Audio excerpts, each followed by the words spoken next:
Good evening, Canterbury. I'm Mike Yardley. Welcome to Christmas Eve as we debate the week's issues through Canterbury Eyes. It's a pleasure to introduce a very festive panel. They are Santa's helpers, really, for the purposes of this discussion. The Press Deputy Editor, Coen Lammers, Financial Advisor and author, Sheryl Sutherland, and the Artistic Director of the Court Theatre, Ross Gumbley. Ho, ho, ho, good evening.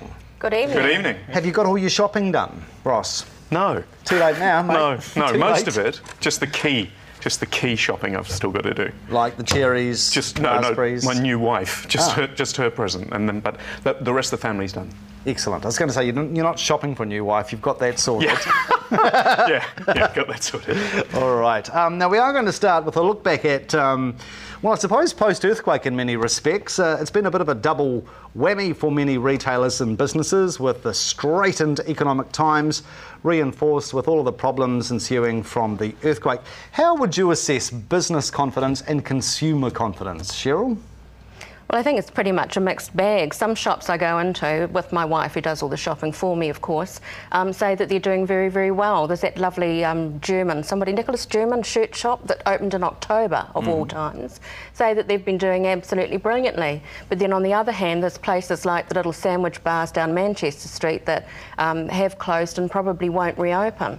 And I could say a lot about Nicky Wagner's comments, but one of the things I would like to say is these small businesses are integral to our economy. They pay accountants, lawyers, insurance companies, they employ a couple of staff members, etc., etc., and these are the people who need the help to get confidence, I think, back into the central city. And I think the council needs to be a hell of a lot more creative than free parking, for goodness sake. Although you have taken advantage of it, have you not? The free parking? No, I haven't actually, because I've got my own park. Oh. Well, you don't apply then, do you? No, I don't. Nothing can help you, Sheryl. No, I'm afraid not. I'm a lost cause, darling, Exactly. you know that. Yes. How tough do you think the climate is for businesses and retailers, Coen? Well, the small businesses, as Sheryl said, is very tough at the moment. Especially, it seems to be so random, especially around Sydenham and the downtown Manchester Street area, where you just don't get any foot traffic. You can have the best business in town if no one walks past you. You just don't get any business. And if you then have a scrupulous insurance company, like that story we had in the press last week about the honeypot, who decides unilaterally that you have less foot traffic, so they have less money to pay you because you actually lost business, not because of the earthquake, but because you've got less traffic. So these guys get punished twice. The payouts from insurance, they're not getting the business, and they can't reopen part of their shops. So he had a brilliant idea, though, didn't he? He opened up that market for people to actually come along, and that's the sort of thing that the council, I think, ought to be doing to help retailers get people back into the central city.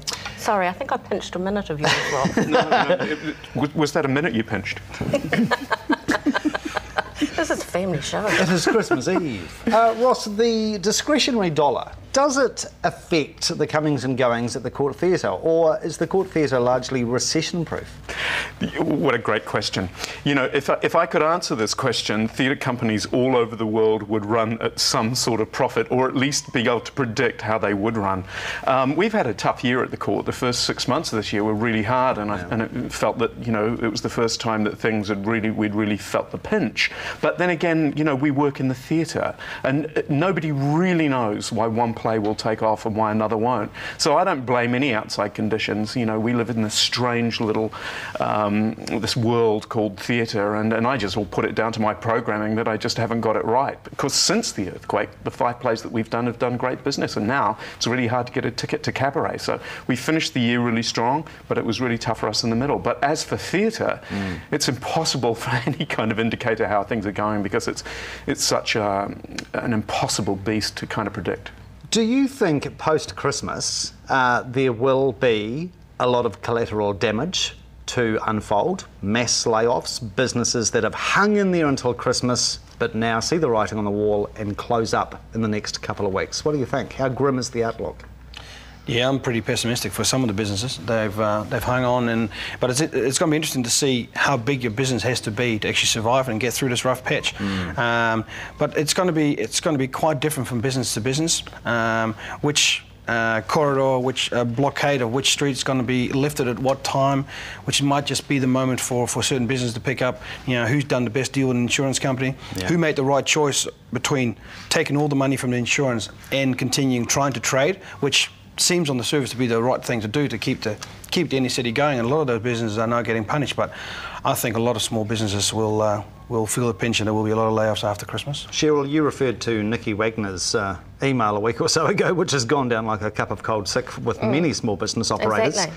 Do you think there is a bit of, wish and hope on the part of the government? Are they just hoping that the overall damage won't be too severe? Oh, who could read the mind of a politician? I mean, that's like how long is a piece of string, for goodness sake. But I think they're just hoping that we will resolve the issues all by ourselves without bothering them while they have their lovely long Christmas break, in all honesty. But there are also, to pick up on what you were saying, Coen, there are pockets where people are going to do well, and I'm talking about tradespeople here, the builders, the plasterers, the welders, and those sorts of plumbers particularly. They're going to start doing well, so hopefully that will feed back into the economy, but I'm not a great fan of the broken windows theory. You see, theoretically, there is actually a lot of money that's been sunk into the greater Christchurch economy in the last few weeks. Jerry Brownie pointed out on radio last week that there are $450 million that have been pumped in via the EQC just in the last few weeks. What are people doing with that money? Are they just squirreling it away? Thanks, Mike. I was just about to say that. That Thank was you, the point Ross. I was going to make, is that I was optimistic that the EQC money might start to kick in the beginning of next year and would be an excellent time to come to the theatre. So I don't know. That may work. People will be forced to spend their way out of this, which may just stimulate the economy. Yeah. Just very quickly, marks out of 10 to the Earthquake Commission. How well do you think they have handled this rather Herculean assignment to date? I think as good as they could have done. Yeah. I was lucky enough to have a couple of meetings with some of the EQC staff and hearing all the ins and outs of what they have to go through. The amount. One comment from one of their call centre people when I was making inquiries about my personal claim. She said, "Well, you have to understand, this is actually the first big earthquake that we had to deal with." So they had to gear up from 20 staff, I think, to up to 1,000 staff now, and they've got call centres in Brisbane. I mean, they've got the scenario that they've tested, but you never really know, how it's going to work when it's really happening. So I think people need to bite their tongue now and then. If you actually go and have a look how hard these guys have to work. They're basically using every assessor in the country in Australia, and now they're flying them in from the States and from Canada. Yes. And these guys hardly get a break. They work 7 days a week, and so I think they've done a pretty good job under the circumstances. Would you give them a gold star, Sheryl? Well, no, I wouldn't give them a gold star, but I do think that they've certainly performed a lot better than the insurance companies have. And I did see a little snippet in the press today, so it must be right because it was in your paper, huh? And it said that despite all the complaints, my claim with the EQC was processed quite smoothly, and I was happy with them. And I think what is happening is people who are happy aren't writing letters to the press. Sure. They aren't ringing you up, Mike, and saying, "Oh, I had a good claim settlement, I'm really happy." Yeah. It's the people who aren't happy. And often that could be the result of, the person themselves. They're not expressing themselves properly, and helping the EQC to come to an appropriate decision. Interestingly, there does seem to be some anecdotal evidence of he who shouts the loudest gets heard by the EQC. I mean, you'd be a rather stroppy customer if you weren't getting delivery from EQC. You'd be on the phone, wouldn't you, every hour on the hour? What's he saying? I think he's being mean to me, Ron. I think he is. I think it's disrespectful, especially at Christmas. Exactly. I take it all back. I'm very sorry. I'm never stroppy. I'm a very quiet, shy one. That's me. Yes. Anyhow, And Santa comes on Boxing Day. No, look, I'm pretty relaxed. We have got only cosmetic damage, and we're right on the edge of Travis Swamp, which is amazing, and that's a bit of a mess. So they'll get round to us in a year or so.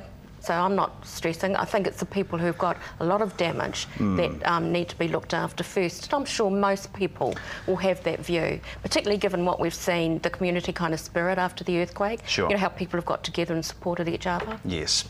Very quick comment on the EQC. How would you rate them? 6 out of 10. Oh. And that's the way you judge Highland dancing. The first dancer comes along, you give them 6 out of 10. Then the ones after, you can tell how good they are. And frankly, we've got nothing to measure this against. It's Highland dancing. The point I'm making is they're 6 out of 10. The ones that come after will either do it better and get a 7 or be worse and get a 5. Outstanding. We'll take a break. In a moment, we'll have a look at the idea of giving cash for Christmas, which is apparently what most New Zealanders want. Is it tacky or is it absolutely pragmatic? And we'll have a look at the best and the worst from a very bumpy year. Do stay with us.